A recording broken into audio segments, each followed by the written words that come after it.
സംസ്ഥാന സർക്കാർ അഴിമതി സർക്കാരാണെന്ന് കേന്ദ്ര ധനകാര്യമന്ത്രി നിർമ്മല സീതാരാമൻ. തിരുവനന്തപുരത്ത് NDA തിരഞ്ഞെടുപ്പ് കൺവെൻഷനിൽ സംസാരിക്കുകയായിരുന്നു നിർമ്മല സീതാരാമൻ.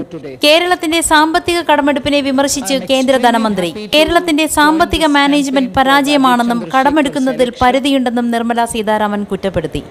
2016 മുതൽ കേരളത്തിൽ ഇതാണ് സ്ഥിതിയെന്നും കടമെടുക്കാൻ പരിധിയുണ്ട്, പക്ഷേ അതും കടന്നാണ് കേരളത്തിന്റെ കടമെടുക്കലെന്നും ബഡ്ജറ്റിന് പുറത്ത് വൻതോതിൽ കേരളം കടമെടുക്കുന്നുവെന്നും തിരിച്ചടയ്ക്കാൻ പൈസ ഇല്ലാത്തതുകൊണ്ട് ട്രഷറി പണം ഉപയോഗിച്ചാണ് തിരിച്ചടയ്ക്കുന്നതെന്നും നിർമ്മല സീതാരാമൻ വ്യക്തമാക്കി. കേരളത്തിലേക്ക് നിക്ഷേപം വരുന്നില്ല. കേരളത്തിൽ വരേണ്ടിയിരുന്ന കിറ്റക്സ് കമ്പനി തെലങ്കാനയിലേക്ക് പോയി. കേരളം വ്യവസായികളെ ഭീഷണിപ്പെടുത്തുന്നു. ഇവിടെ നാട് നന്നാക്കണമെന്നല്ല, എനിക്ക് എന്റെ ലാഭം മാത്രം, അതാണ് ഇവിടെയുള്ളവരുടെ ലക്ഷ്യം. തൊഴിലില്ലായ്മ ദേശീയ ശരാശരിയേക്കാൾ കൂടുതലാണെന്നും കേരളം അഴിമതിയുടെ പരമ്പരയാണെന്നും സ്വർണ്ണക്കടത്ത്, ലൈഫ് മിഷൻ ഇതെല്ലാം അതിന്റെ ഭാഗമാണെന്നും നിർമ്മല സീതാരാമൻ പറഞ്ഞു.